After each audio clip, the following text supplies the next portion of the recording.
Good evening, and welcome to The Caring View, the online health and social care platform free to access to absolutely everybody. Before we get started, don't forget to hit that subscribe button, hit that follow button, that like button, that share button. Do whatever you want to share the work we are doing here at The Caring View. www.thecaringview.co.uk gives you access to all of our podcast episodes, our chat show episodes, our free resources. We now have a new subheading on free resources with free downloadable posters. You already know about our CQC posters that we have up there for you to download, but we've now got new ones, and we will be building them up as we go along. I think at the moment, Mark, we've got things around diabetes foot care. We also have, I don't know, loads. Go and check it out. Why listen to me? Just go to the website and go and find out. Huge apologies to anyone watching us this evening, or not watching us as it may be, because Instagram and LinkedIn have failed us, and I am so sorry about this. Technology is wonderful when it works. So we will look into that and get that rectified next week.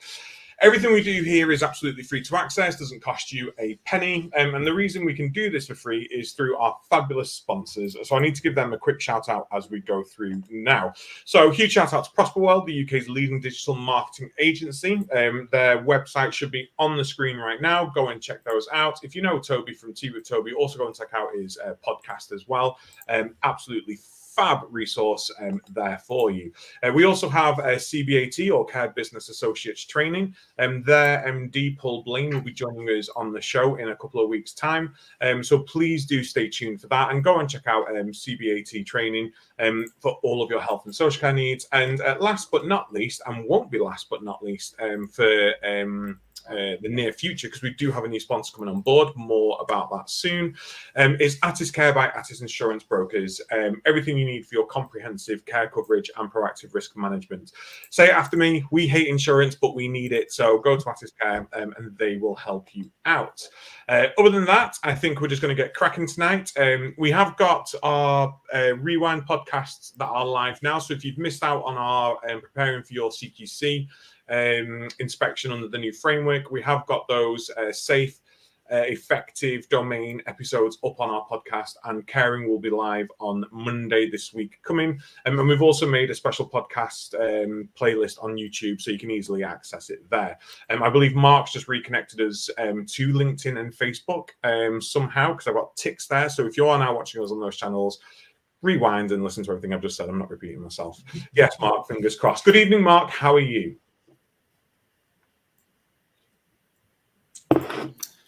Yes, not too bad, thank you. Not too bad. How are you?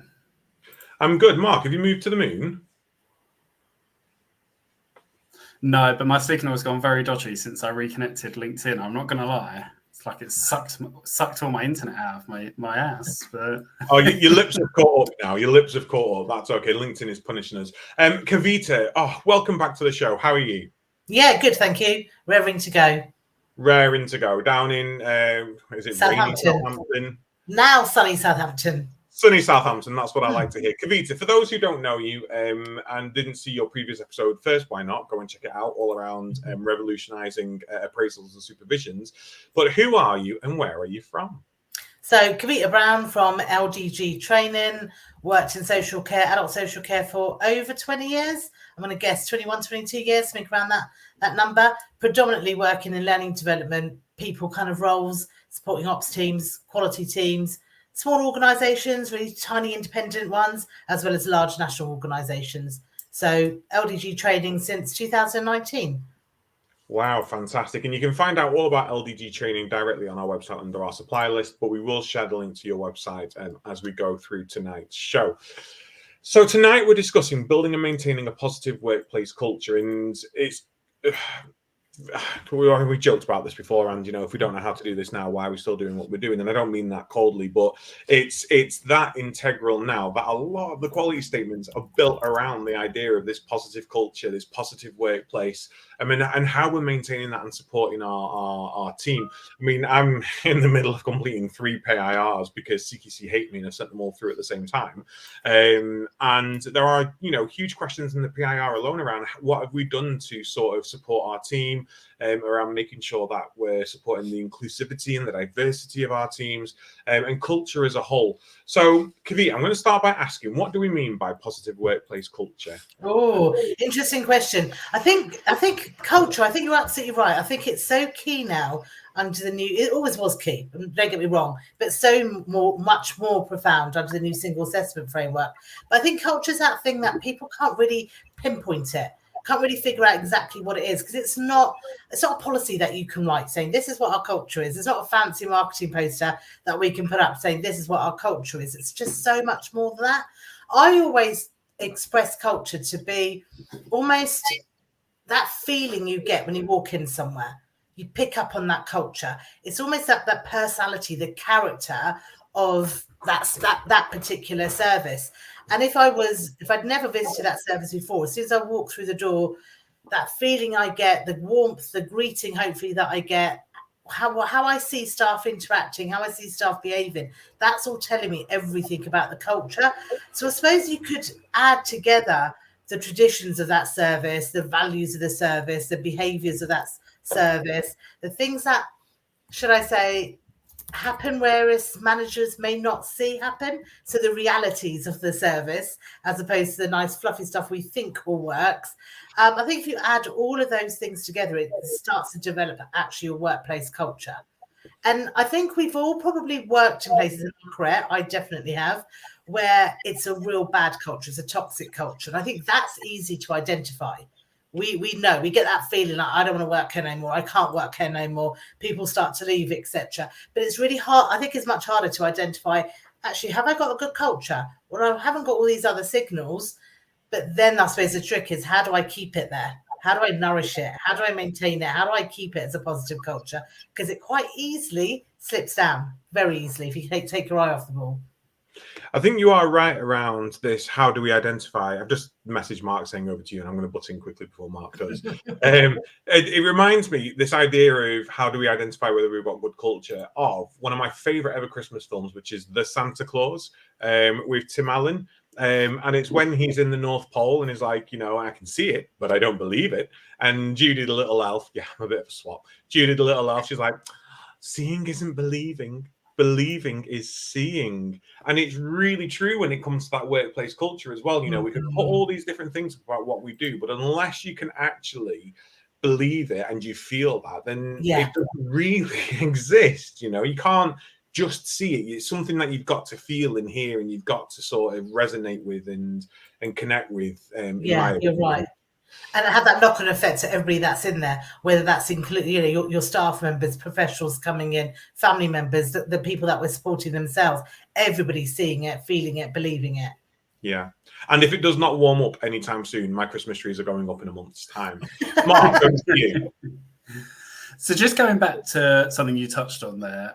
So before you've got the culture, you've got to have the right vision and values. Now, I know we've spoken before about the importance of visions and values, but there will be people thinking that, I know I've got poor culture. I think there's a lot of talk at the moment around what's happening with the CQC and about their culture within their organisation and how that needs to change. And there will be people that are thinking, actually, how do I go about resetting my vision, resetting my values? You might work for a company that it's not right, a company that doesn't have any at all, or that was set years ago and had no kind of bearing on what the workplace kind of looks like now. What would be the first steps in order to get the right vision and values so that you can then start that journey?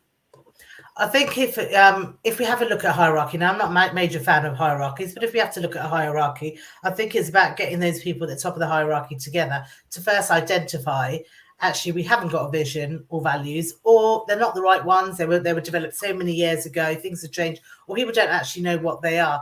But I would always say you've got to involve as many team members as you possibly can, and ideally your residents and your family members as well. So if you're in a care home setting, for example, if you're domiciliary care, then why not involve the users of your service and their family members as well? And really to define, actually, all of us working in this organisation, what do we want this vision to be? What do we want the values to be? What are the true values? A lot of companies say to me, well, no, we've got values. Look at that poster that's up there. It's on our website. It's plastered everywhere. But they're probably not the true values of the organisation. So if you want to test yourself, I suppose, if you're brave enough, and if your staff are open enough to support in this activity, then do ask them, mean, first ask them that, name 3 words that you would describe as our values or our culture is working, in XYZ place. And they'll say all the things you probably want them to say, that you want to hear. They'll say things like dignity, compassion, respect, quality, et cetera, et cetera. Once you've got all of that out of the way, then ask them the second most important question, which is, now tell me, what are the real values? What's it really like to work here? And then you'll start to unravel actually what that culture is. And what and what people think it is that are actually working there, not the fancy marketing poster that you've paid God knows how much for. That's on the wall that nobody really lives by.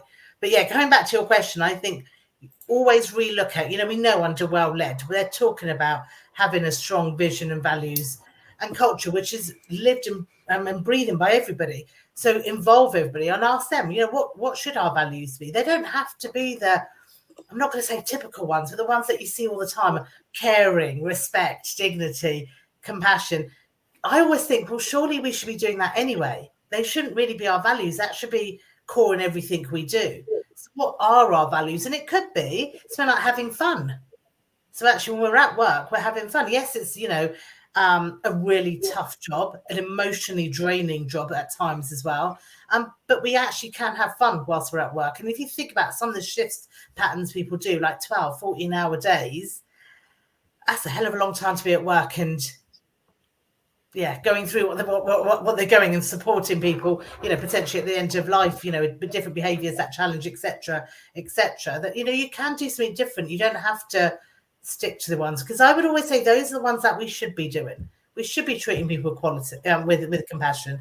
We should be treating people with dignity and respect and kindness, etc., etc. I'm not saying you can't have those, but mix it up a bit, play around with them. Yeah, no, absolutely. And I think if there's anybody thinking, actually, where is there any kind of guidance? I think Adam spoke earlier around the quality statements, but I think actually, if you look at the shared direction and culture quality statement, it lays it out quite simply around, actually, you should have a shared vision, strategy, and culture, but then under what the quality statement means, it does almost break it down. So it talks about a bit like what you just mentioned there, around leaders that are involved in that staff are involved in it, that everybody knows. Talks about actually how it's communicated, that there's a structured planning process for them, that it starts at the top. So it kind of talks your way through exactly what you've just said, all the way down to actually staff knowing actually their part within the organisation and how they feed into kind of meeting that. Adam, interesting kind of thing that just popped into my head. You've obviously, only feels like in my head it was like last month, but it's been a lot longer, started in a new organisation and kind of embarked on a lot of change. How's that bit? Have you had to do any work around vision and values or the culture in general? Or so we do a lot of work around the culture, embedding visions and values. I think for myself and the organisations we're in, I obviously joined, and there's no secret, I joined at a time where everything was quite turbulent. So a lot of the work that we've been doing over the last sort of 9 months has been sort of remedial work of historic stuff. Now we're in a really great place. Like, our services are blossoming and shining, and there's a place where I'm really proud to work.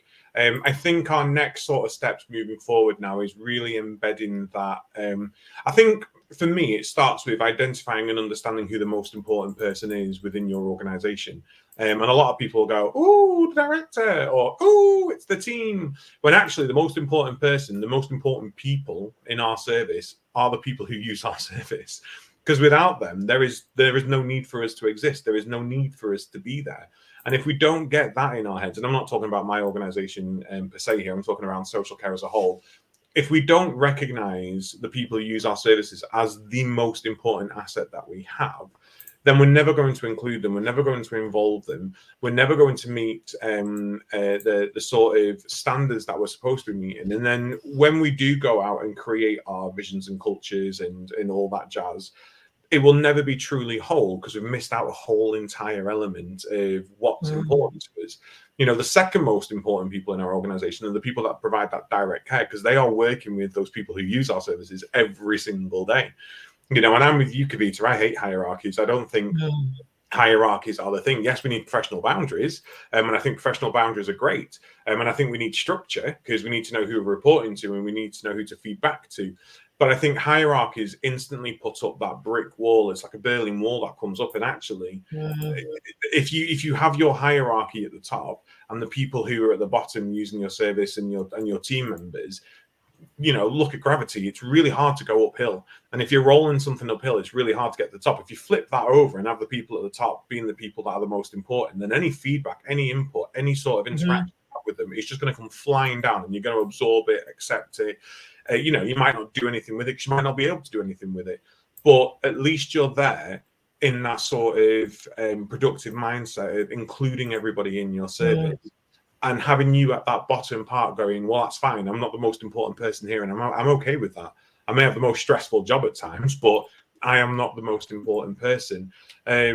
So yeah, we are doing. There's a lot more that we want to do, and a lot more of what we want to do now is around really embedding the regulations and the framework itself. So always relating back to the framework, always relating back to those regulations, and anything we do go, how does this meet this regulation? How does that meet this quality statement? And what's the impact on the person? If we're going to do something, what's the impact first? Is it going to have a positive impact on people? Because if it's not, and we're doing it for brownie points, why are we doing it? We're doing it for the wrong reason. I will always remember when the new ratings framework came out, years ago. I want to say something like 2015, but it was probably earlier than that. And the good, the outstanding, the inadequate, and everything came up. And for the first sort of 2 weeks, we had it up on our board with a big circle around the outstanding with an arrow saying, this is what we want to be. We want to be outstanding. And then after about 2 weeks, I sat there and I thought, but who do we want to be outstanding for? Do I want to be outstanding for the regulator so that they can blow smoke up my arse? Or do I want to be outstanding for the people who use our services? And do I want them to think we're outstanding? Because does it matter if the regulator thinks I'm outstanding? Or does it matter to me more that the people who use my services think, oh my God, do you know what? My life is amazing. I'm living well. I'm happy. I'm supported. I'm protected. I'm respected. I've got all these wonderful opportunities. That for me means a heck of a lot more, because it's the impact of what we're doing. And if we get that bit right, then yeah, the regulator might go, do you know what? Wow, you are amazing. Tens across the board. Fine. That's a Brucey bonus for us. But it's really around, for me, embedding that human element now, that human culture and the person. I was sat with, who was I talking to today? I was talking to someone today, and they said, for your patients. Oh, I don't mean patients. It's residents, isn't it? I said, you could use the word people. Just going to throw that out there. We could say people, because people applies to everyone, and what we do here doesn't apply to people differently. We're looking after people, whether that be our team, whether that be people who use our services, whether it be ourselves. We're looking after people. So I'm this huge, I know I'm rambling, but it's that huge human person element that we need to sort of inject back into social care. And I think if we get that right, we're very close to sort of nailing off really good culture. Bearing in mind, you can't see it, believing it's seeing. Yeah, absolutely. No, I agree. Definitely. That's interesting. Thanks for sharing that, Adam. Interesting when you go to another organisation and it is something different, and it's a different kind of culture, different vibe. And yeah, is it right? Isn't it right? What can we do to really inject it in there? And equally, when you go to organisations where people have stayed for quite a long time, sometimes they've lost that. Well, what is our culture? When you ask them that question, what's the culture? And they can't really answer it. What's the values? What underpins everything? So I think it's one of those things that you have to kind of almost, as a leader, have at the forefront and constantly keep thinking about it and ask yourself the question, right, this decision I make about X, Y, Z, how is that going to impact the culture? And it could be something that people, I suppose, in social care, from my experience, struggle with, having those difficult conversations with other team members. So maybe about poor performance, lateness, hygiene, I don't know, etc. Really, people struggle with that. But actually, just asking yourself the question of, if I don't have this conversation with Kavita about her lateness, how is that going to impact my culture? Yes. And then you're always thinking of it, always bringing it to the forefront. And then you realize, how does that impact on our values that we have as an organisation? So that should really lead our decision making going forward, and bringing everything back to question, what's the impact? I mean, I've worked in an organisation, and the manager really struggled to have the difficult conversations with team members, but everybody loved the manager. Everybody really rated the manager. So I think it was a lot of goodwill that was going on. And about maybe a year, just over a year into it, people started to slowly leave. Some really good key workers started to leave, and other people started to become a lot more vocal. And the reason they were leaving, the reason people became vocal was because poor performance wasn't being managed. So you had these really good workers who not only done a great job, actually lived it and breathed it and were passionate about it, who were leaving because they were picking up the slack for the ones that just got away with it. Over time, sadly, what that left in the service, sadly, was all the standards came down, and we ended up having a group of people that all worked very similar, didn't really have the same kind of passion and enthusiasm. Some people that did stay, they just lowered their standards, because if they're getting away with it, then why am I doing extra? And it just really changed the culture. And if I really go back and think, and I spent a lot of time thinking, where did we go wrong here? It's literally started off, the root cause, I would say, was not having those difficult conversations, not picking up on poor performers, and then it affects everything else as well. No, it really does. And I think we've spoken before, on the show numerous times, around actually that manager, I bet if you have a look, probably was a care worker to begin with, and then has done a really good job and worked her way up to a senior and has done a really good job, and maybe a deputy and then into that manager, but actually probably hasn't had the training and the skills to be able to manage that because actually the investment in her or him just wasn't there. And I think we do need to make sure that actually, as managers, as leaders, we are vocal about actually where our weaknesses lie so that we can improve. Absolutely. But also have that reflectiveness with our team of saying actually what doesn't work and what works well, so that they feel that they can approach you to tell you. And you're right. And also the organisation is not just putting somebody into that position, but actually supporting them in that position. Yeah, they could have been a great senior carer. Doesn't mean they're going to be a great deputy. Let's give them the tools to do the job, and then there will be a great deputy because they've got the right values, the right behaviours that sit behind it. Let's skill them. Let's give them the skills so they can be really effective. Because I think in our sector, we do set people up to fail. And then we're quick to point the fingers at them without looking at, actually, have we even invested in this person? And I don't mean investment as in go off and do qualifications for years and years, or set them on all of these grand courses, but actually investing that time and effort, and sometimes learning and development, so they do know how to have they have the confidence of having difficult conversations. They have the confidence of, all those people management side, which people call soft skills. They're absolutely not soft skills. They're probably core essential skills, I would say.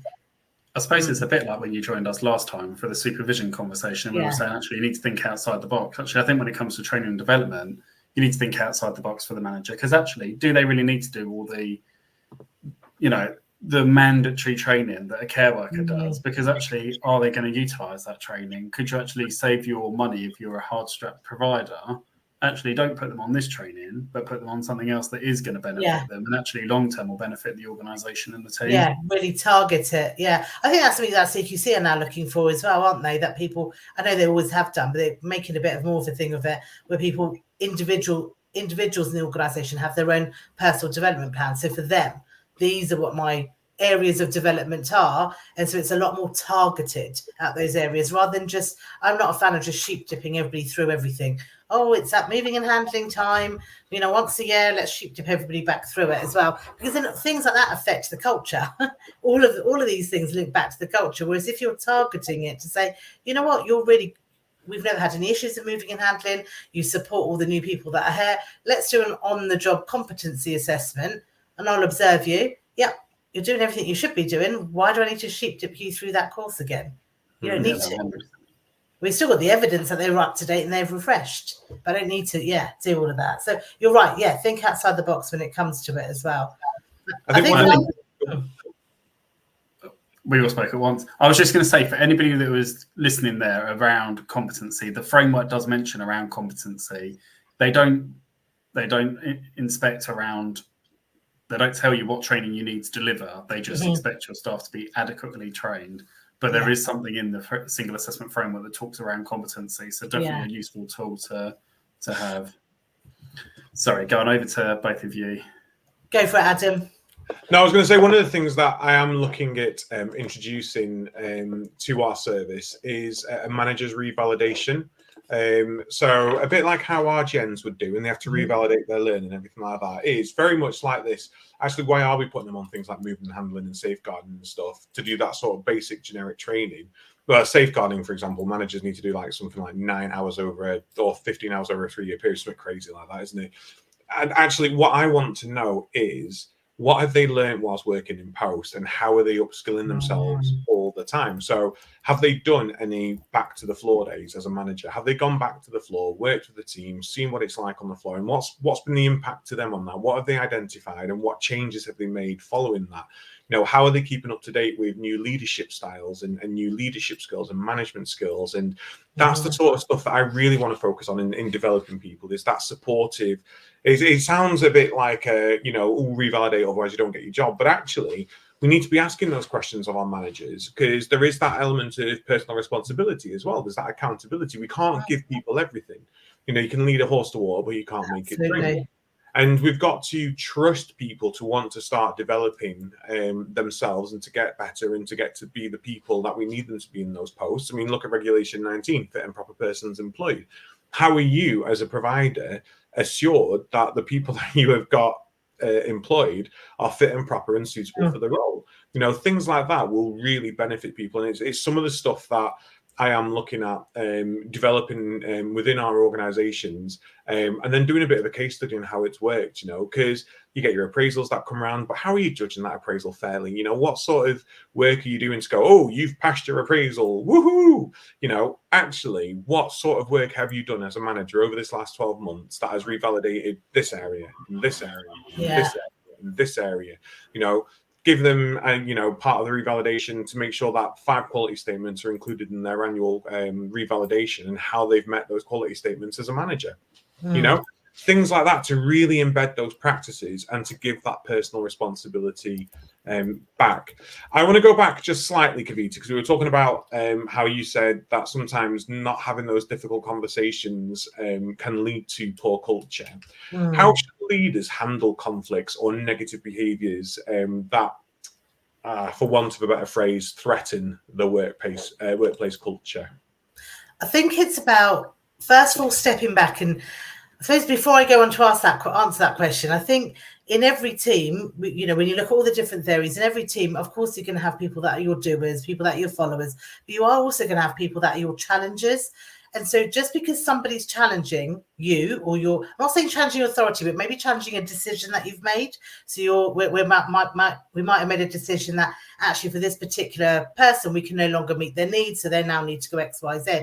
But actually the people that are working, your frontline workers that are working with them may disagree with that decision that we've made. So I'm not talking about, you know, managing conflict and that type of behavior. We shouldn't get that confused with people that challenge, because I think we need people that do challenge at every single level. If you do go back to a hierarchy, every single level, you need people that are passionate enough to speak up and to challenge the status quo, challenge why we're doing something, challenge decisions that are made. So I wouldn't want anybody thinking, oh, that means that, you know, that person's a poor performer, or they haven't got the right behaviors and it affects our culture. So then once you have people that are challengers and we give them a platform to air those challenges, actually that it makes us think and act and do differently. We might tweak things accordingly as well. So what we're really talking about here are people that really are displaying those behaviors which are not the right behaviors for the organization.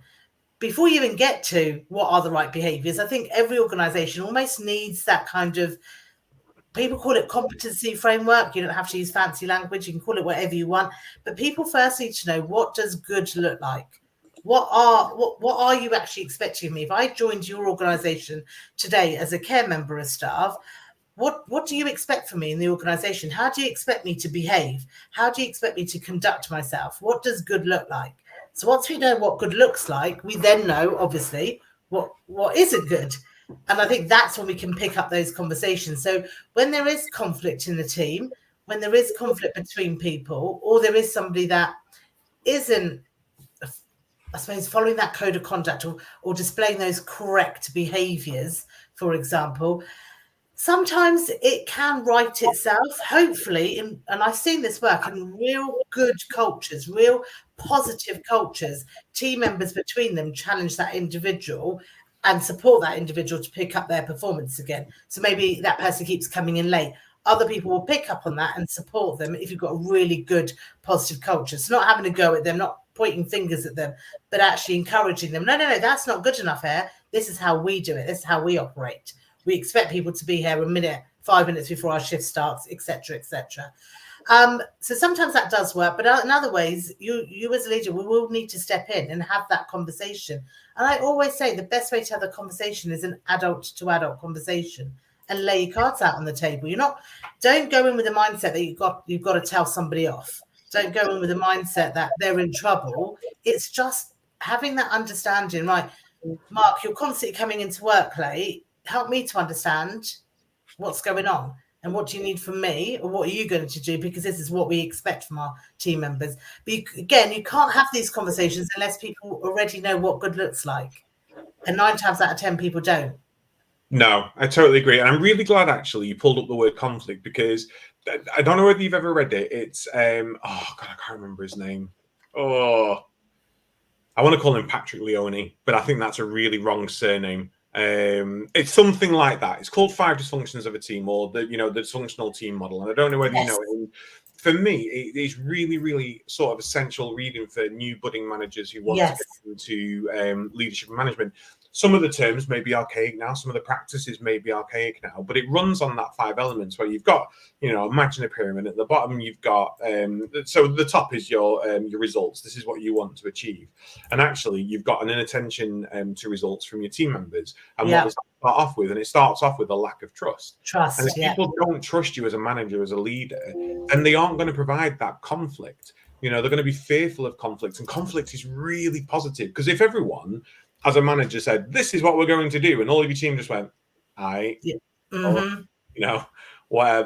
you're not going to get that sort of commitment from them. So without that sort of that conflict, and without that sort of trust that's building up, you then don't get that commitment from people. They become a little bit ambiguous, they become a little bit sort of sketchy when it comes to that sort of team goal and what have you. And then that sort of leads to a lack of accountability. Well, that's not my job, that's his job, or that's their job. It's not my fault they've not done it. You don't have that accountability. And if you don't have that accountability, you're never going to get the results you want, because you're going to find out that your team members are more concerned around their own results than the holistic results of the entire team. There is no I in team, and it's really, really important that when we think of goals as a group, we need to make sure they are collaborative goals that everyone feeds into and everyone shares in the glory of. Otherwise, we come straight back down to that lack of trust. Why should I have conflict? They never listen to me. They never change. Because I can't change what things are going to do, I'm not really going to commit. And because I'm not committing, I don't care who does the job and who doesn't do the job. As long as I get done what I need to get done, that's all that matters. And that breeds that really dysfunctional team. So conflict is really good. In fact, one of our values in our organization is be curious. I like that. To be curious. Challenge something. I've always said, when we've had new people join organizations, I've always said, let's ask them the question. Let them rip it apart. They're seeing it completely differently. They've got no emotional attachment at this stage towards how we do things here. So actually ask them, what do they think needs to improve? They'll tell you what things that we can't see, because we see it all the time. I'm glad you kind of picked up on that kind of almost that silo-ness of individuals in a team as well, to think, well, that's not my job, that's somebody else's job. But equally, especially those of you that are in larger services, you'll also have subcultures, and that becomes quite difficult to then manage.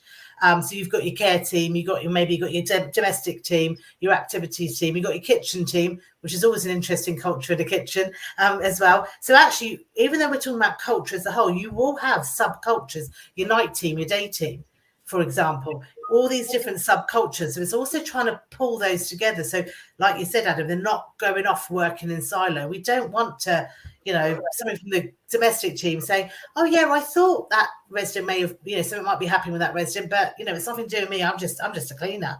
So I left it to the care team, but they didn't move on with it. It's almost getting everybody to live and breathe this whole culture we want, all these values and visions that we're working towards, but we want everybody to work towards it. So not having yes, you're always going to get the subcultures, but I suppose it's about trying to bring them together. So get them together to communicate really regularly, get them to challenge each other's behavior. Challenge, again, is not a bad thing as well.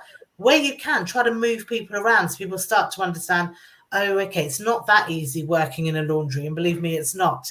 It's not actually that easy working in a kitchen as well. And then really celebrate those positive examples. So when you've got teams working really well together. So, for example, one of the services that I was working in, there were quite big floors in each of these homes. I think it was about an 85-bedded place. And they were quite big floors. But when that domestic person was on that floor, they were part of that team. Yes, they did get managed by the head of, the head housekeeper. But actually, when they're working, whoever was running that team on that floor, that shift, they would also include the housekeeper. So it wasn't that the housekeeper just comes and just does the cleaning and off they go. No, it's actually I need you to do that area first, and then can you do that bedroom? Or actually, can you just stop that for a moment? Can you do that? Or can you just help us with this particular resident? Or can you just sit next to them to play a board game because XYZ's happening? So everybody became part of it. It wasn't a case of, no, but I'm just a cleaner. I'm just here to do the cleaning. I'm not allowed to do that. It was really encouraging that extra teamwork, and even when the dining room assistants were there, for example, even when the chef was there to serve the food, etc., actually everybody's in that team, and whoever's running the shift on that team knew that, and that really helped to break down. It's essential to get rid of us and them culture, isn't it? That us and them, they're them and this is me and that's that, and we're on these separate sides of the fence. Mark, what's been your experience in this area? I think all the care homes I've managed have always been learning disability service. And I do think that when I compare it to older people, there is just a different mentality, because I don't think you have that divide. I think everybody is just lumped in together. You don't tend to have the cook, the cleaner, and, departments. You just have your support workers that just do everything. So I don't think you kind of have that divide. I think the divide possibly comes from the day staff and the night staff. But I think it's around how you manage rotas as well, to a degree, because actually what overtime can people pick up? Because I know that I've taken over services, and prior to managing them, only the night staff can pick up night overtime, and day staff can only pick up certain daytime shifts. And actually, why can't they cross over, and why can't they, make that transition to break that down?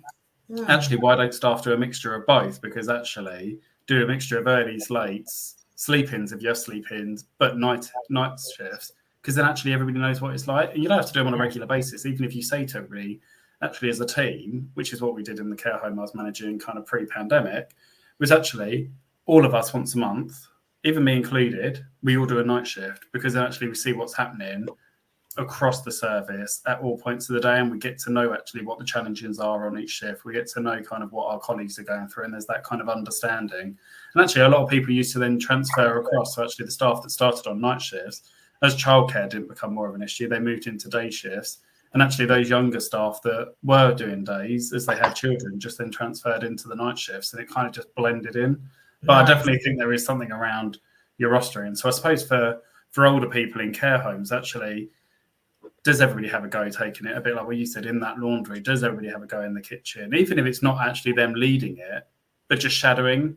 And I suppose we talked about objective setting earlier and annual performance. Actually, why doesn't everybody's annual performance include a goal of upskilling and learning a role of somebody else, and spending at least 5-6 shifts per year learning somebody else and actually how that role plays a part in that organisation? Yeah. And encouraging people as well. So again, another service, we had some domestic assistants, and they would normally finish their shift around about the 2 o'clock mark, but they just loved being there. So they would go and spend some time with the residents, and they weren't paid for this, but they go and spend some time with the residents. They play some games or sit and read a book with them, whatever it may well be. They were great. I thought they were fantastic. We had a change of management who put a stop to that, and was very much, no, but your domestics, your shift finishes at 2, so you need to leave at 2. It was just really bizarre, because that just changes the culture of everything. And then these domestic assistants, who are brilliant, literally just came into work when they had to and left when they had to. They wouldn't do anything extra. They were just tied to that, because they found great pleasure in just staying for an hour after their shift and reading books or playing games with residents, whatever it may well be, or just sitting chatting to them, and it was taken away from them. I think that's horrible. Yeah, We get didn't like so that. caught up in litigation, don't we? But are we insured to have you in the building when you're not working and blah blah blah blah blah blah blah. I was about to say we had this, and then we had somebody come in from HR that said, actually, if you're volunteering your time after, you should then be paid it because you're technically on shift. So what we actually did was we then had staff that then joined as volunteers. So we had two separate staff files. One was their contracted hours, one was volunteer file, and then they stayed after. But what we actually did is we had different perks and benefits if you were a volunteer than you were if you had a contract with us. So actually, they then benefited both ways. So actually, they were giving up their time because they didn't want to go home. They had an extra hour, a couple of hours before the school pickup or whatever it was that they were doing. Yeah. But actually, they got a different benefit from doing that, and actually a way of saying thank you and acknowledging and recognizing that, which did work really well and got around the kind of what you were just talking about. If a manager doesn't like it, or if HR say actually they shouldn't be volunteering their time, because you get a lot of people that only work kind of 16 hours because of benefits, but would like to do a lot more. So then they end up doing 16 hours, but then volunteering their time, but not being paid for it. Actually, if you can find some kind of recognition around rewarding that, actually people are more likely to do it as well. And they feel good because actually they enjoy doing it, but they're getting something in return that they weren't expecting. Yeah, absolutely. Yeah. So you're giving them some sort of acknowledgement, reward, recognition, whatever it may well be that they're doing. Yeah. I also wanted to touch on the environment. So sometimes, again, we can have these great values, this is our culture, this is how we treat people. And services I've been into, they talk about things like, we take pride in the work we do. We deliver a great quality service. And then you go into the staffing area and it's completely run down. It's just got mismatched furniture or sometimes no furniture, really uncomfortable space. And I think when we talk about culture, your environment has to match the culture you're trying to create. I'm not saying they need to have a snazzy, a glitzy staff area, but actually if we're, as an organisation, if we're not taking pride in our staff areas, rest areas, then are we really living and breathing that culture? It's otherwise behind the scenes, it's not happening. And that has a massive impact on the staff team as well. Another example is if we say that we one of our values or something that is really important to us in our culture is that we treat people with dignity and compassion. Do we allow our staff to have those conversations with our residents, with our service users? So if somebody is distressed, that they are able to stay there for that 5, 10, 15 minutes, whatever it may well be. So they're talking to that person. I'm not saying they're being a counsellor, but they're helping that person to unpack and find out why they're distressed. Or are we putting pressure on them saying, no, but you've got to go over there. Lunch is about to be served. Breakfast, they're going to miss breakfast. And we put all this time pressure on them. So then we just end up becoming task orientated. So I think whatever culture you want to develop, you've got to also look at, is that practical? Does that happen in reality? Does our environment sing the same thing? And do we allow our staff to actually do it? Or actually, are we just, let's hold our hands up and be honest, it's just a fancy thing to put on our website to attract more people to live here or to attract more customers? Yeah, no, I totally agree. And it is, it's kind of a bit like, Downton Abbey, isn't it? Upstairs, downstairs, and, servants in the servant hall with poor facilities. And I know that our team break areas are on my list of things to transform over the next 6 months, because I really do want to invest in the team as much as we can. Mark, I just want to go back to your point then around rostering and making sure that our sort of rotas reflect the culture. And I suppose we can't talk about that without discussing flexible working either. Because social care is very rigid. 8 till 8, that's what it is, that's what you're getting. Or you can do an 8 till 2 if you want, or a 2 till 8. And it's like, well, that's great, but I've got kids and I've got this and I can't do this and I can't do that. The law changed, as far as I'm aware, from 6th of April this year. And I think people are allowed to now submit 2 flexible working requests within a 12-month period. And as employers, you only have 2 months to respond to them. And I think if you've got multiple team members saying, look, can I have different working hours, or is there any way to make this more flexible? Then I think you need to sit there internally and go, do our shift patterns currently work, or do we need to make these a little bit better? Is there a way that we can provide alternate shift patterns that cover everything, that people are happy with, that cover the care that we need, so that we can meet the needs of our team, so they're happier and they've not got that much stress? Because if they are running late every single day to work and they're getting in at 10 past, 8:15, and we're finding out that actually because they're dropping the kids off at school and they've got no one else to do it because they have got no family, as an employer, where's your heart? How do you work around that? And I know people aren't entitled, stoicism. No one's entitled to anything in life, and I get that. But really, if we want to create that culture where we've got really good team members who are keen to stick by us, can we look at the way we do things, and can we change our patterns of working to be more flexible? And there are only 8 reasons to refuse a flexible working request, and I've got them up here. So I just want to read them out just to make us all aware that actually there's not many reasons why we can't say to someone, no, you can't have flexible hours. So extra costs that will damage the business. Well, not really if someone wants to do a different shift. The work cannot be reorganized amongst other staff. People cannot be recruited to do the work. Flexible working will affect quality. Flexible working will affect performance. The business will not be able to meet the customer demand. There's a lack of work to do during the proposed working times. Social care 24/7. The business is planning changes to the workforce. Those are the only reasons in which you can refuse flexible working requests for employees now. And I know a lot of people will go, well, the work can't be reorganized amongst the team because this person only wants to do 9 till 3. So obviously it's not going to happen because we do 8 till 8. Where's your evidence that you've consulted with your team that these shifts aren't suitable? Because if someone's asking you for this request and you're saying, well, actually, no, we can't distribute it amongst the team. And I come in and go to your team, so this person put a flexible working request in, and I've been told that it can't distribute it. Is the sort of different working hours against everyone's sort of intentions? And they go, actually, no, I'd love different working hours. It'd be absolutely fab. You make that assumption without actually consulting your team. And it goes back to that whole trust, conflict, commitment, lack of accountability and attention to results. Because if one person asks and actually, no, you're not having it, well, why are we going to bother? Because we're never being listened to, because we're just giving these responses straight away. Conversely, though, make sure you're equal and fair in the way that you do it. Because one person might say, well, I can't do this because of X, Y, and Z. But then your most favorite carer might ask something. You go, yeah, sure, absolutely fine. It won't be an issue. That equally is going to breed terrible culture, because it's going to be like one rule for one rule for the other. So it's around that equality and equity in everything that we do. I just didn't feel like we could mention rotas and working without flexible working. No, you are right. It is too, but it's also worth noting it's a day one right now. So actually, you could interview somebody today, offer them a 30-hour contract.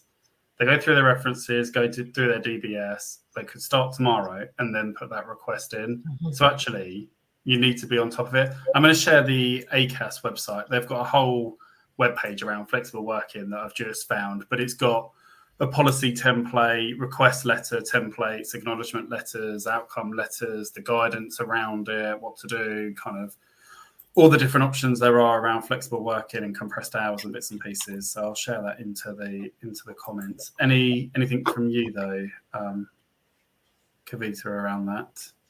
I'm a huge fan of flexible working, and I've heard time and time again where the shift patterns, exactly as you said, Adam, 8 to 8 or 8 to 2, that's our flexibility. No, we can't do this at this time. We can't do X, Y, Z at that time. And I always question, well, why can't we? And I think ultimately the reason is there's 2 reasons it's normally come down to, from my experience only, that's been given to me. One is it just makes the rota too hard to do and too hard to manage. And doing a rota in itself is such a chore, and it is a massive task, it's a mammoth task, so it becomes even more complex to do the rota. And I've heard a lot of managers say to me, well, I did it. I was when I done my nursing degree, I had 2 kids to raise. I was a single mother. I still went on placements. There was no flexibility, and I still did it. And so I expect them to do it. And it almost feels like, well, I always want to question them to say, it feels like you still got a chip on your shoulder because you were made to do it. Why are you making other people do that? You know, it wasn't great. 40 years later, you're still carrying that hurt and that, I had to do it. I'm going to make other people do it. The world we live in now, I think we're so slow in social care for not offering it and not looking at innovative ways of filling those gaps in the rota. And different, because if you did have somebody, like you said, that could only do 9 till 3, I'm sure you'll be able to find somebody that could start, I don't know, at 7 o'clock until 9 o'clock, because that works for them. Not even that, Kavita. How many people out there go and work in office buildings as cleaners because it's the only hours that suit them, because they start at 5, they finish at 8, and they get everything done. but they go, oh, do you know, I'd love to work in social care, but the hours just don't meet my needs. Yeah. If you have 5 till 8 shifts in the morning, every single morning, you could take those people away from other industries and bring them into social care. Yeah, you know, it's thinking around those different demographics. We're actually cutting ourselves. You know, we've got to get 500,000 people into social care by 2035 or whatever it is. The only way we can do that is by going out to the masses now and not just focusing on those people who are fine sacrificing their life to come to work, because that is what people are doing. You know, 8 till 8, 4 days a week. That is what they're doing, actually. And when we look at the new generation, that kind of word flexibility is nothing new for them. They expect it. It should just be, well, that's what every industry does, surely. That flexible working. Why can't we do flexible working? Well, why can't? But I think we are very behind with the times, and that does impact the culture. So when we're talking about being an inclusive organisation, going back to your point, Adam, about equity and experience, equity and outcomes, etc. Well, are we really doing that? No, we're not. If we're saying that we want to be an inclusive employer, then why are we stopping so many people or preventing people from doing it? Because if you don't, as a provider, start doing it, other providers will start doing it soon. And people will just jump ship and go to them instead, because it will work better with them. I think that's one of the biggest lessons probably from the COVID pandemic, that majority of people took away, that actually work-life balance is now really important. I know that's one of my lessons from it. Absolutely one of my lessons of work-life balance. You know, it's not all going to be work, work, work. I need to think about the other side as well. I think that's still in people's minds, that's what they want. Yeah. So thinking about life-work balance and putting ourselves first, I think one of the first things I say to my team as well is, I am not going to give you a medal if you're going to work 7 days a week. I am not going to celebrate you for doing 90 hours a week. I'm going to be asking you, how can I stop you from doing that? Because I need you to look after yourself. How can we, as providers, as managers, as leaders, address burnout and stress within our workforce to maintain that healthy environment? I think about having open conversations. And if people aren't telling you, it comes back to, actually, as a leader, am I not approachable? You know, why aren't people telling me about maybe some of the issues they've got or what they're struggling with? So we need to have a much more open kind of conversation, an open culture towards that as well.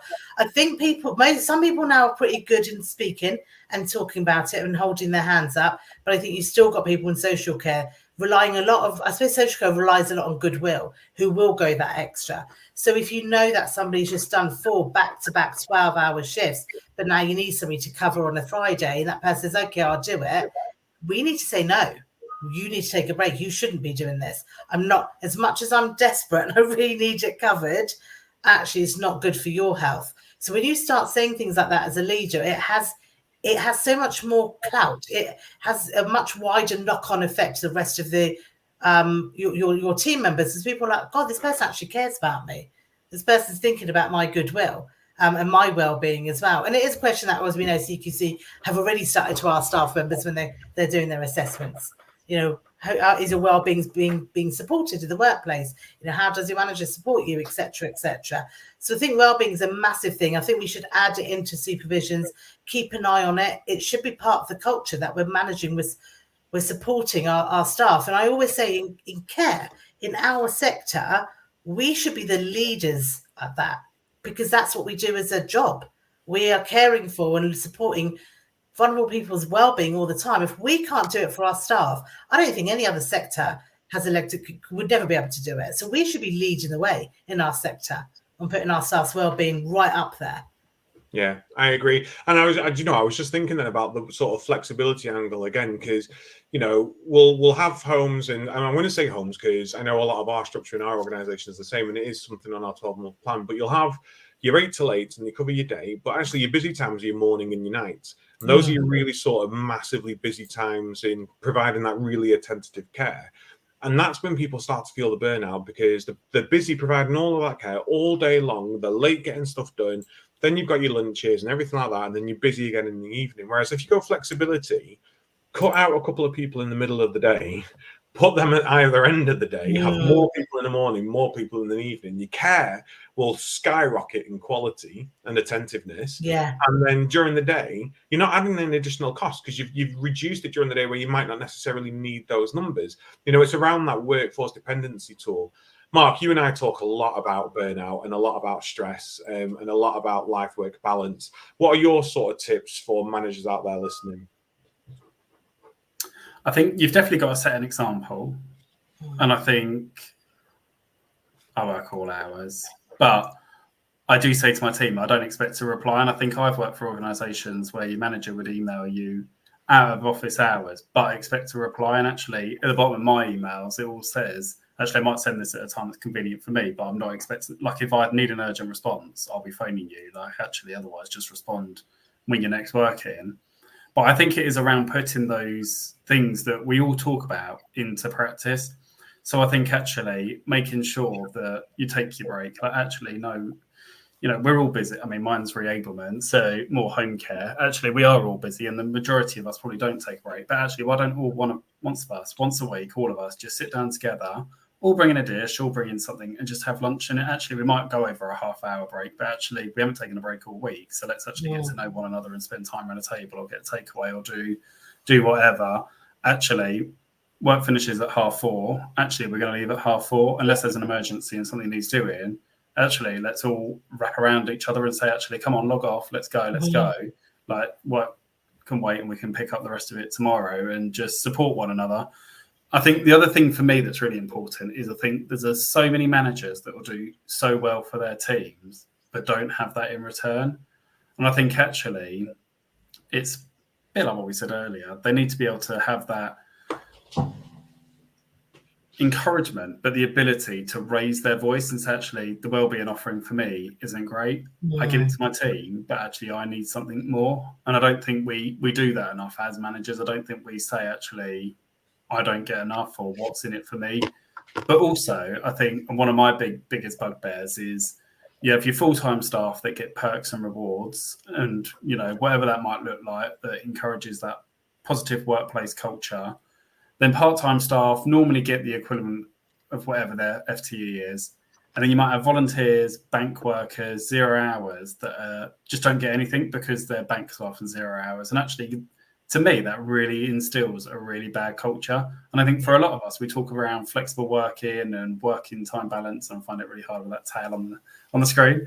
But actually, we encourage that. So actually, a lot of people go to bank work because actually it's convenient for around them. If they want to go and do a different qualification, they need to do evening, whatever the reason is. But actually, then we penalise them by taking away that sick pay, or taking away that health insurance, or whatever the perk is that we offer. So I think actually we all need to have that autonomy to stand up and say, actually, that's not right at whatever level, regardless whether you're a manager or you're a care worker or a cleaner or whoever. Like, all of us should be able to have that voice and say, actually, we deserve more. And I don't think it doesn't have to cost £1 million. Actually, I've worked for organisations that are just scraping by month to month to month to pay staff, but have the best wellbeing support in place, and signposting people and making sure the resources are up to date. Actually, you don't have to have all the fancy EAPs and everything, because actually a lot of the time they're underutilised. But actually, networking with companies like Grace Cares and the Care Workers Charity that offer, support and wellbeing, look at what locally you can do. Even just supporting somebody to go to the GP and actually reassure them, actually, it's okay. Do you want us to come with you? Do you need extra check-ins? Is more than enough. Just need to be heard, I think. And I think that's the biggest thing, is making time. I think, especially when it comes to wellbeing, like you just touched on that, about going to see your GP. I know a manager said that one of her members of the team was going to take half a day off to go to the GP. But, this person gives it their all at work. They're really productive. They're really passionate. They really care. So she was like, well, what time's your GP appointment? Right, you don't need to take a day off. Leave to go to your appointment and come back afterwards. It may well take you a bit longer. We know how rushed they are and how they're never on time. But you don't have to take a half a day leave just to go to a GP appointment. But I have heard managers say, well, no, get the appointment when you're on your day off. We know how difficult it is to get an appointment. So if you manage to finally get one, but just things like that, I think, make a difference. And that supports an individual's well-being. It shows that you care. That has that knock-on effect to the culture of the place as well. All these little things added together have that bigger impact somewhere else down the line as well. No, absolutely. And I think it's like, if you've got somebody that's going on and local authorities do great training for kind of your frontline staff and leaders and managers now. Actually, if that training is 2 till 4, why make somebody come back in if they've only got an extra hour? Why not actually say to them, do you know what? You're going on this course, finish early, even if you finish at 1 o'clock, like, just go home and enjoy the day. Like, we'll pay you. Because like you said, they've probably worked 60 hours anyway and not playing for half of those. So But actually, that person will remember remember. that. They will give you more back. That's the bit. Yeah, they may have left at 1 o'clock from that training and gone home and put their feet up. But I guarantee you, over the next week, they'll be giving you more. Their productivity will increase. They almost feel like they have to repay you, so to speak. And that's not the reason we're doing it. But it's not to think, well, the productivity is going to go down, because it won't. It will absolutely have the opposite effect. It's about trusting them and really, really supporting their well-being with these things, because otherwise you're just going to have that high levels of sickness. You're going to have that high turnover of staff. Your costs will be massive compared to the cost of some of these things we're saying as well. Just to add another thing, I did speak to a manager who said that they were looking at flexible working, and one of the things that they noticed currently at this moment of time, because it constantly changes with their residents, was that they had more and more residents that needed help in the mornings with their breakfast and with feeding. So they've now switched the activities, and activities were happy with this, switched the activities hours. They have some of them coming in slightly earlier to help out with meal times, which is in itself an activity. So they're now helping out with meal times. That takes off some of the pressure from the care staff who can do X, Y, Z. And actually the activities are happening rather than happening after breakfast at 10:30, 11, the first activity. That activity is happening during breakfast, and things are happening. It's just made a difference to their culture within their service as well, which is lovely to hear. The only other thing I wanted to add, and then I'll come and hand over to you, Adam, is actually if you've raised something that you don't think is working well, whether it's that you feel like you need more or that actually the company isn't doing it right, is actually, I think we all have a duty of care to continue banging that drum. Actually, you spoke earlier around, actually, is your staff room adequate? Actually, if it's not, put that on your survey, but don't think, oh, I've raised it once. Well, actually, you might raise it 100 times and nothing happens, but you still need to continue raising it, because actually that's the right thing to do. Yeah. And I think if you have raised it 100 times and nothing happens and you're really passionate about it, you want to look somewhere else for another job, because actually there are companies out there that do really look after people's well-being and take into account employees' views and opinions and want to do the right thing. And actually there's so many jobs out there, you shouldn't have to stand for actually poor well-being, poor culture. You know, if you're that staff member that goes above and beyond and your colleagues not doing anything and they're getting away with it, and you think, oh, actually, what's the point in it? Actually, that's probably the time to think, actually, I'm going to go somewhere where I am valued, and actually I can give 110% and be valued for that extra 10%. Absolutely. Adam, no, I agree. And we can't forget that actual evidence categories for CQC have changed, and one of them is staff and leaders. And if you want to get good in well-led, make sure your team are going to say nice things about you, and they're not going to say nice things about you if you're not listening to them and not acting on their sort of wishes and their demands. You know, it's really, really important. Kavita, I'm looking at the time, and I know we're really short on time, and I've got an 8-kilogram cat in my arms right now because he's actually 10 years old. But I'm thinking, just for our listeners now who might just be tuning in or just about to tune off, could you give us, I don't know, 3 really sort of useful tips that managers can take away from today and go, right, tomorrow I'm going to start doing this to start looking at my workplace culture? Yeah, okay, I will do. So really quickly, we spoke about it right at the beginning. What is your vision? What are your values? What's the expected behaviours? Get your staff involved with them, get everybody starting to look at them and get it written out, and then communicate it. But communicate it in everything you do. So if you think about an employee life cycle, starting from that attraction piece when you're interviewing for somebody, get it out there, get your vision out there, get your values out there, get your culture out there. Make sure everything when you're sending out and you're advertising for this new role, this particular vacancy you have, make sure it talks about your culture and it's meeting your culture as well. Pick it up in the interviews, pick it up on the onboarding, the induction. And if you're saying that we treat people well, do that in the onboarding. Don't suddenly just, oh my God, the person's turning up for work today. What should we do with them? Think about that ongoing support people need. Pick it up in supervisions and appraisals, and all the way through to exit. When somebody was to leave, make sure they have a nice, well exit as well. So have those and get that feedback from them.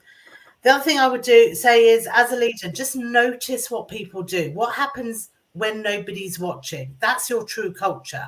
And if something needs changing, then change it. Have those difficult conversations. reinforce, encourage and reward people. Celebrate real good stuff that meets the values, that meets the culture you're looking at. So people start to see and feel what good looks like as well. And make sure you're listening to people. Just as you just said, Adam, get that feedback. Be really open with that feedback. People talk about suggestion boxes. I know one service that's got QR codes in the toilets and everywhere else. They just scan it. So in that moment when I'm like, that needs to change, rather than waiting for the staff survey or, oh, I need to fill out that slip for the suggestion box, they can grab their phone, send the quick message, off it goes, job done. And I think that's a great way, using digital in the workplace as well, to get that message across. So just listen to them, accept the feedback. You'll be very proud of me because I also have QR codes around my home. Love it. But I have them for our relatives and other stakeholders as well, so they can sort of submit stuff there and then. Yeah. I think for me, it's that immediate feedback, isn't it? Yeah. And how often is that suggestion box opened? How often is that feedback box opened? But once you've got that feedback, bloody do something with it. You know, tell them you've listened to it and you've read it and you're changing, or you said we did, no matter how twee that sounds, just do something with it. I think really great tips there, Kavita, for everybody. Mark, any final thoughts from yourself? Completely agree with what Kavita said. I think the only thing for me would be your new starters, the ones that are kind of a month, 2 in. What attracted them to the workplace? Because then you can do more of that. Actually, was it the advert? Was it the culture? What was that? Your leavers, why have they left? Actually, reach out to people that left even up to a year ago. Why did you leave? What was wrong with the culture? What did we do well? What didn't we do very well? And those new staff that have been there for the first year, actually, again, what do we do really well? What did you apply for? What did we say in the interview? And do we do that?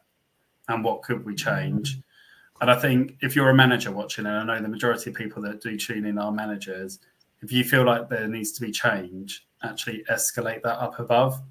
Because I think the second you escalate it, you're going to know whether you work for an employer that values your contribution and values your well-being and wants to have a good workplace culture, or you'll know straight away whether you don't and whether you're just going to either then toe that line, or I think for me, you've got then that easy decision. But I think reach out, and I think we've shared some great resources around ACAS. Actually, if you've got a policy, double check your flexible working policy. Yeah. Actually, does it incorporate all those new law changes that Adam spoke about earlier? If it doesn't, get on the ACAS website, which is in the comments, but share it back on the screen here. Actually, go and pinch bits off of their free policy, go and update your letter templates and bits and pieces, and actually go and review your rotas and speak to your staff. Actually, we want to do better at flexible working. What does that look like for all of us? Can we make that work? And you might not be able to do everything, but you might be able to do something for 1 or 2 people, and those 1 or 2 people will spread that culture around. Sorry, I'm going on a ramble. Adam, anything from you? Well, I don't want to echo anything that you guys have said because I will echo it, but I won't say it again because I fully agree with everything you said. I think the only thing that I would say is if you are a manager, a leader, a deputy manager at this moment in time in an organization, and you think, do we have a bad culture?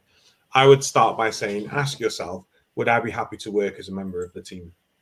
Would I be happy and would I be satisfied in my role and in my options and in my flexibility and in my support and resources if I was one of the care team? And if you go, oh, no, I wouldn't. I'm really lucky to be in my position. You got a bad culture, babes, and you need to sort it out. You know, if you're not going to be happy to do what your team are doing, chances are you've not got a good. And I'm not talking about salaries. And you know, we've all worked our way up, and we all, you know, we deserve the work that we do. We deserve the salaries that we get, and I totally understand that. I'm not talking necessarily around the salary aspect of things. What I'm talking about is that sort of general, would I be happy coming to work every day? Salary aside, would I be happy coming to work every day? And would I be content going home every day? And if you're not that sure, do a shift on the floor with them. Work with them on the floor and then figure it out for yourself as well. Go back to the floor, understand it yourself. Because yes, they might tell you one thing, but you can also learn by feeling yourself and experiencing yourself and utilize that so that your approach is 100% holistic. You know, it's super, super important.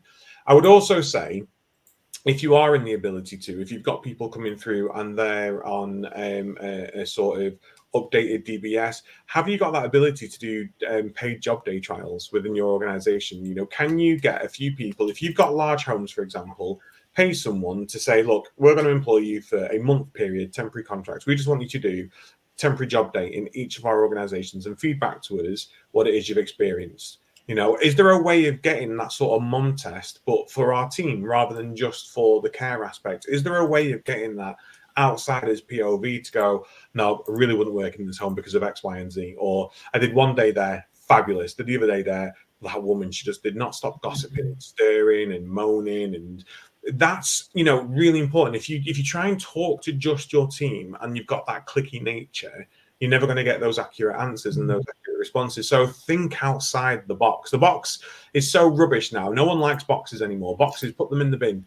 You know, we're always working outside the box. We never work inside a box, ever. We end up in a box, so let's not work inside one, okay? Let's always work outside the box as much as we can do. But I think, Kavita, you shared some really great top tips tonight. You shared some really great insight for managers. And you're coming on again soon, aren't you? I believe in August. Top of my head. Yeah. Well, that's around the corner. That's around the corner. It is, isn't it? God, scary. It'll be summer then. It'll be summer in August when I'm next back. You'll be on the Christmas count. I'll have my 6 Christmas trees up. Look, it be absolute pleasure having you with us tonight. You can go and find out about Kavita's website and all of her services on our supplier list, LDG Training. But just tell us what your website is, Kavita, for anyone that is listening. Nice and simple, www.ldgtraining.co.uk. Wonderful. Please do go check out Kavita Brown. A huge thank you to our sponsors, as always, Prosper Well, Care Business Associate Training, and Attis Care by Attis Insurance. Mark, forever grateful the work that you do in the background on the Caring View. Mark is our superstar here at the Caring View. I don't know how he manages it with a farm, 3 kids, and what feels like 2 full-time jobs. You know, absolutely brilliant. And I love doing this every single Tuesday with you. What are we discussing next week? Next week is the power of growth mindset. So we're actually joined by Paul Blaine from CBAT. So yeah, really looking forward to that conversation. Paul's actually joining us for the next 2 weeks. So he's discussing that next week. And then the week after is around developing mental toughness. So another great conversation for leaders and managers and those that actually might just be going through something around, you know, resilience. So I think we hear a lot around actually resilience training, and the majority of resilience training courses I've been on aren't the greatest. Actually, yeah, really looking forward to that conversation. It'll be a good one. But just want to echo. What's that? I said it's going to be so good. It will be. And I just wanted to echo, Kavita, thank you very much for joining us. And you're welcome. I loved it. Conversation. Thank you for inviting me. Thank you so much. Yes, see you in August. And if you don't know, or you think you don't know who Paul Blaine is, if you ever joined the Health and Social Care Club on Clubhouse, I think it was, Mark, the other... he used to moonlight with another social care thing. You'll know Paul Blaine from that. Paul's amazing. And I am going to ask him to get his pecs out next week because he's doing all of his bodybuilding. And if he doesn't come with a tan next week from his expos, I'm going to be very disappointed. Please do check us out. Facebook, LinkedIn, YouTube, X, and Instagram next Tuesday live at 7:30. Until then, go check out the website, catch up on our episodes on the podcast, brush up on your CQC knowledge, visit our sponsors, download our resources, ask for more, tell us what you need, tell us what you want, we'll create it, no wish for us, and it will always be completely free. But until then, enjoy whatever bit of summer we're having at this moment in time, and we will see you on Tuesday. Good night, take care.